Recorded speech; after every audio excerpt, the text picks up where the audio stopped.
Hi everybody, Dion Lyle with Fintech-5, your host for Fintech-5. On this week's Fintech-5, I'm going to go into IoT payments. The Mercator Advisory Group, with Tim Sloan heading the Payments Innovation Group over there, kind of did a deep dive into IoT payments. Really good report, by the way, if you have a chance to see it. Basically, they're saying it's a transaction initiated by without real-time participation of either buyer or seller. It's constructed, etc. I netted it out a little bit. It's a machine-initiated, no human intervention value transfer. One of the things the Mercator Advisory Group points out very well is there's a large conceptual gap about IoT between IoT experts and payment experts. And that's really important as we look at definitions. Now, why do you care about IoT or IoT payments? Well, it's a gigantic market. Intel has stated that it expects the global worth of IoT tech to reach 6.2 trillion, as I note, trillion with a T, by 2025. Cisco predicts, and to Mercator's point, data is the key in IoT payments, will generate 847 zettabytes of data per year by 2021. A zettabyte evidently is very large, a trillion gigabytes. Another report that I found very interesting is Fortune Business Insight says, the market value, very large, etc. But they make the point the banking and financial services industry is anticipated to be the largest segment for market share. Good news for us payment nerds. So, one thing that I loved about this Mercator report is the definition, because it's not enough to say that my smart device, in my case a Fitbit, made a payment. If I did that in person, that's not an IoT payment. It has to be unmanned, right? That's the key that I think, and I think Mercator does a really good job of showing how automatic machine triggered payment is really different from human triggered, right? And when we think about the value chain for payments, we have to think about that. That's really important. Good definition. Now, they do show an example of a printer ordering its own ink and it gets delivered and it's a pre-authorized payment. Not that important to me. However, I was reading PYMNTS, Karen Webster's excellent online payments journal, and had an interview with Car IQ.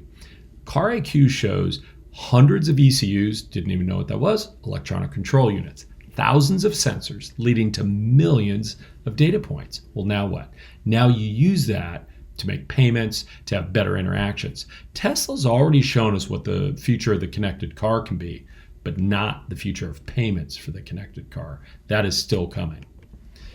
Other one I like, factories. ZK Systems, full disclosure, I'm an advisor to them. They're a Berlin startup, fabulous founding team, just really like them a lot. But they're looking at using EaaS, or equipment as a service. What if factories paid for equipment on a per use or per spin or per press or per cycle basis, and you moved it from CapEx to OpEx?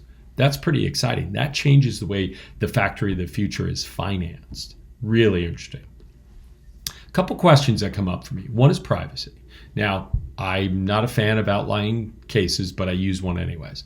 Your ex views data on your connected car showing you drove across state lines on a day that you had the kids.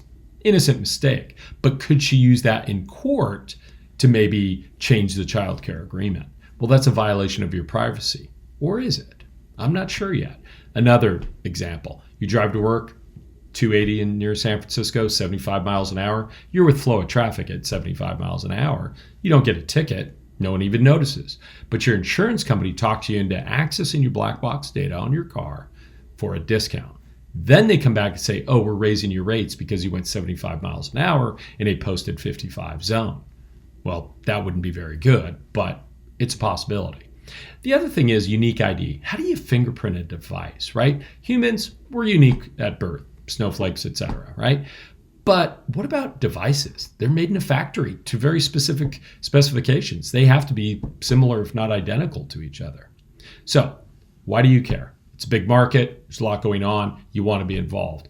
My summary, my advice to you, connect to a startup in the connected industry. Whether it's car, industrial, toasters, consumer, it doesn't matter. Just engage and learn. And then think about autonomous purchases by these devices. What does that do to your portion or your value in the payments value stack? And then finally, Big fan of Alyssa Knight, a security expert. She just is coming out with a book called Hacking Connected Cards. Amazon pre-order coming in March. I've ordered mine. You should order yours.